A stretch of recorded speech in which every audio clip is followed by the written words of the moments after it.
是讲到台湾的贫穷的危机，上互人担心的是老人的族群。顶一个报道讲到的上加所得组当中有超过半数，大约是172万户的家庭，是户长超过65岁高龄家庭。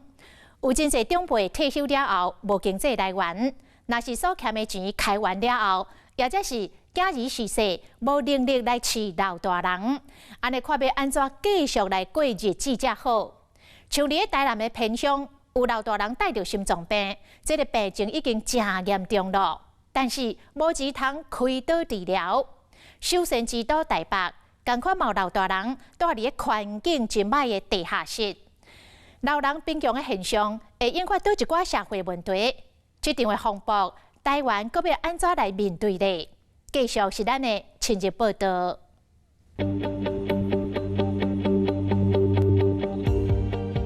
保真健康，食到咱也有一个咸就好啊。我无钱啊，开医生讲无开较危险，我嘛唔知要安怎。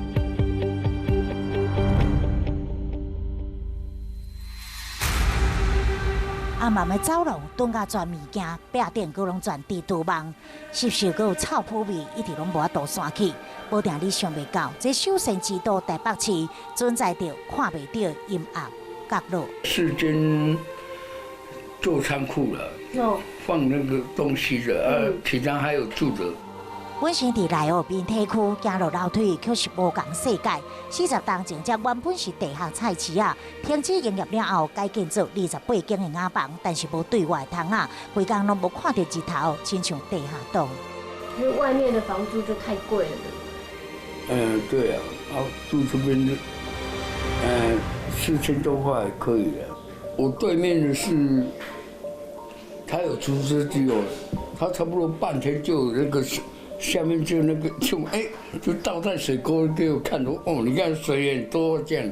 已经将近60岁的宋玉生是这间房的主人，厝内大约10平，空间下了，电光暗暗。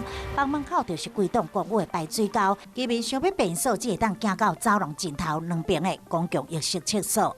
由于房间的空间并不宽敞，因此我们可以看到很多长辈都把自己的东西堆积在房外的走廊上。不过最令人担心的还是地下室的环境，像是这个积水的水沟就很容易滋生病媒蚊虫。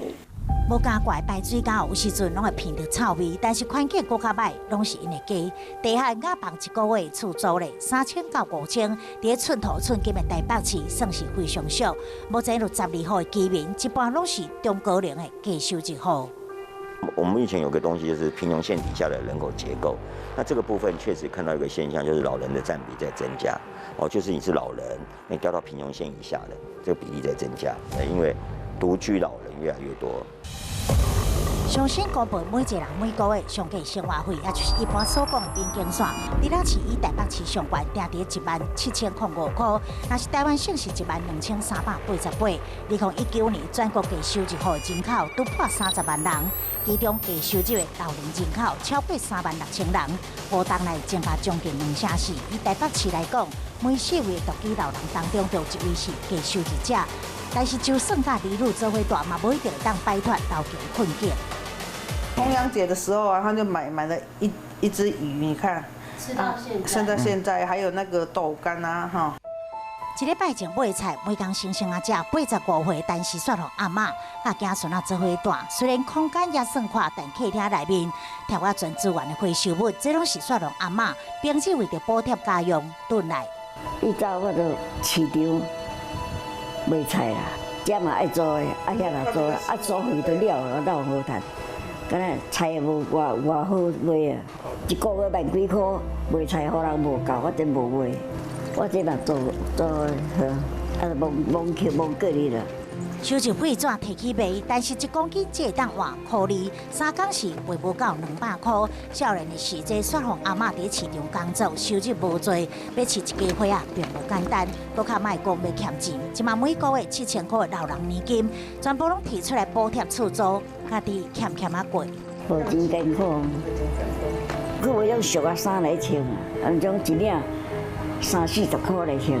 我们这个里是全台北市最穷的里呀，所以我们这老人多啊，咱随讲哦，你讲要考虑顶讲来照顾因家哦，实讲的哦，真正真困难啦。政府哦，都是刚才伫咧讲啊歹听，就是那像讲纸上谈兵啦，没有实际行入这个社区内底，看咱到底咱的独居老人是偌多，这独居老人是咧创何安尼啊？根据全台家庭收支调查报告，上计所得组家庭超过5成，是户长65岁以上的高龄家庭，估计96万户。甲其他年龄组比较，会当支配所得甲消费支出，嘛拢是上计生活上困难。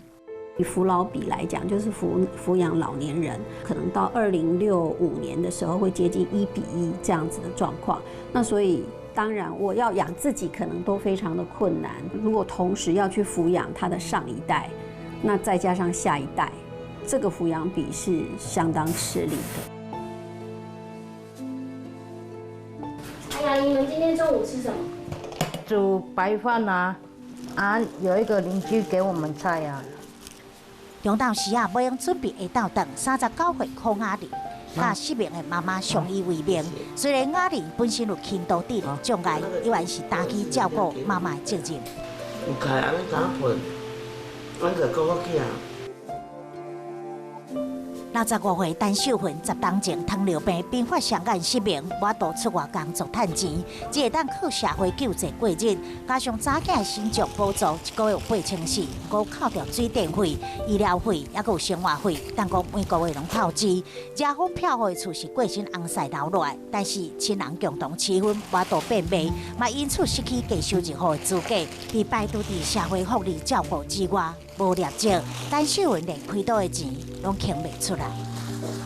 开刀手术要爱自费10几万，但是无钱，我嘛甲医生讲，我无钱哪开。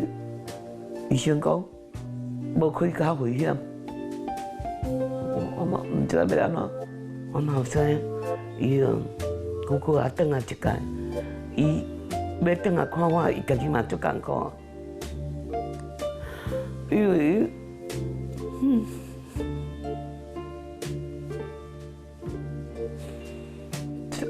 他无话就是家己要过嘛，足歹过。老未完的目屎碎尽老人散下悲哀，秀文阿嬷的处境又阁是偌济老大人的缩影。多数都是年轻的时候他都是所谓的做工仔人啊。 爱食头路人他本身要抚养他的子女所能够累积的积蓄本身就是真的有限了。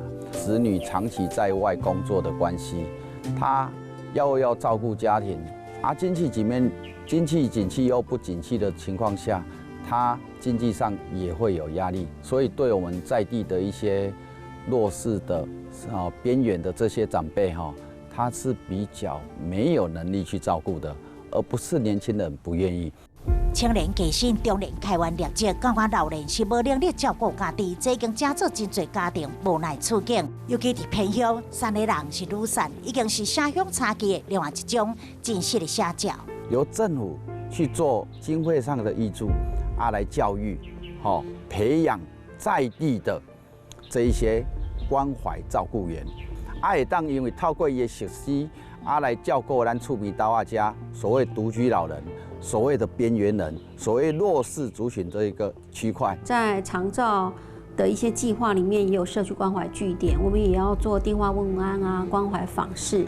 可是你会发现，有些时候在人与人之间的关系不是那么互信的情况之下，这些关怀就是仅止于表面。可是有时候不是真正你的家人、亲信的人，我不敢把我的需求讲出来。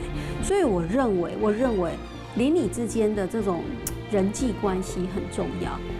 边境老人现象已经伫里外身边，社会各个角落，第一站边缘本量的长者愈来愈多，社会安全网一旦出现漏洞，恐惊造成更加多问题。自杀率会大幅提高。